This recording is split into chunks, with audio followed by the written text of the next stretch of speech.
আপনারা যখনই বলবেন রংপুর দখল করব, আমরাও বলবো ক্যালকাটা দখল করব। আগের দিন শেষ, এখন নতুন জমানা শুরু। এখন দাসীদের রাজত্ব নাই বাংলাদেশে। এই দাসীরা আর কখনো বাংলাদেশে শাসন করবে না। আপনাদের দাসী তো আপনাদের কাছে চলে গেছে, এখন তো দাসী এখানে নাই। আমরা আপনাদের দাসী না। যদি বাংলাদেশের সাথে সুসম্পর্ক করতে চান, কাঁটা তারের বেড়া উঠে নেন, পুশিন বন্ধ করেন। আর কখনো বলবেন না রংপুর দখল করে নেব। আপনারা যখনই বলবেন রংপুর দখল করব, আমরাও বলবো ক্যালকাটা দখল করব। আগের দিন শেষ, এখন নতুন জমানা শুরু। এখন দাসীদের রাজত্ব নাই বাংলাদেশে। এই দাসীরা আর কখনো বাংলাদেশে শাসন করবে না। আজকে কয়েকদিন আগে ভারতের রাষ্ট্রদূত বাংলাদেশে এসেছে বেনাপোল দিয়ে। তিনি সুন্দর কবিতা করলেন, একই আকাশ একই বাতাস। একটা কথা তিনি বললেন না, জিরি জিরি বাতাস চাঁদের আলো, এটাই তিনি বাদ দিয়েছেন। যদি এতই আপনার আমাদের জন্য মায়া হয়, তাহলে চারিদিকে কাটা তার কেন দিলেন? আমাদের জন্য যদি এতই প্রীতি হয়, তাহলে কেন প্রত্যেক দিন পুশিং করছেন? আমরা কেন ফারাক্কায় পানি পাচ্ছি না, তিস্তায় পানি পাচ্ছি না? আমাদের যে অভিন্ন নদীগুলি আছে, এই অভিন্ন নদীগুলি থেকে পানি কেন আসছে না? আমরা যখন দুইটা প্লেন কিনি, আপনাদের পেটের মধ্যে মোচড়ানি শুরু হয়ে যায়। আপনারা যখন প্লেন কিনেন, আমরা তো কিছু বলি না। আপনারা যখন বড় বড় জাহাজ কিনেন, আমরা তো কিছু বলি না। আমাদের দেশের প্রয়োজনে আমরা কি জাহাজ কিনবো, না হেলিকপ্টার কিনবো, না ট্যাঙ্ক কিনবো, না আর্টিলারি কিনবো? এটা তো আমাদেরকে সিদ্ধান্ত নিতে হবে, আপনাদেরকে না।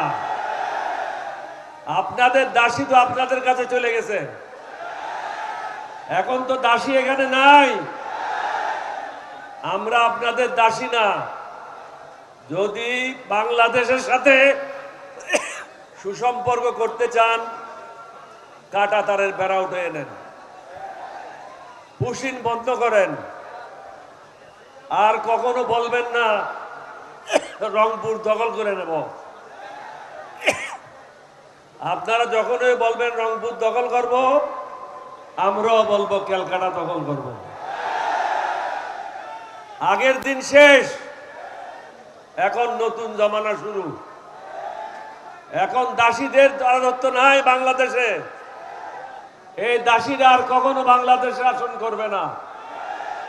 বাংলা কিউআর যেখানে, নগদ পেমেন্ট সেখানে।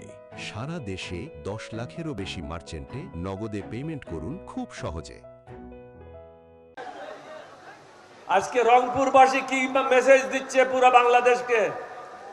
এত বৈরী আবহাওয়ার মধ্যেও লক্ষাধিক লোক বৃষ্টিতে ভিজে বাংলাদেশের মানুষকে এটাই বলছে, বাংলাদেশের বিপদের দিনে আমরা কখনো ঘরে ফিরে যাব না, আবু সাইদের মতো জান দিতে প্রস্তুত থাকবো। আপনারা মনে করছেন বাংলাদেশ সেনাবাহিনী বোধহয় 2 লাখ বা 2.5 লাখ। আমাদের সেনাবাহিনীর সংখ্যা 1 কোটির উপরে। এই যুবকেরা যারা এখানে মাঠে আছে, তারা সবাই বন্দুক হাতে নিয়ে যুদ্ধ করবে। সুতরাং এইদিকে ক্যালকাটা হারাবেন, ওইদিকে হিমাচল হারাবেন, আর অন্যদিকে কাশ্মীর হারাবেন। সুতরাং এদিকে পা বাড়াইয়েন না। আপনাদের জন্য ভালো হবে বাংলাদেশের সাথে সুসম্পর্ক করেন। আমরা কখনো বলি নাই আপনাদের বিরুদ্ধে এটা করব, এটা করব, এটা করব। আমরা চাই আমরা সুন্দরভাবে আমাদের ঘরটা পরিচালনা করি, এখানে যেন কেউ দাদাগিরি না করে। এই জামাত ইসলাম যারা আজকে নেতৃত্ব দিচ্ছে, তারা তো 2001 সালে বেগম জিয়ার সাথে সরকারে ছিল।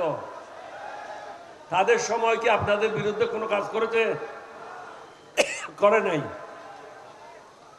এখানে মঞ্চে যারা আছে প্রত্যেকের দল কোনো না কোনো সময় ঐক্য জোটের মাধ্যমে সরকারে ছিল। আমরা তো কখনো ভারতের বিরুদ্ধে কথা বলি নাই। আজকে কেন বলছি?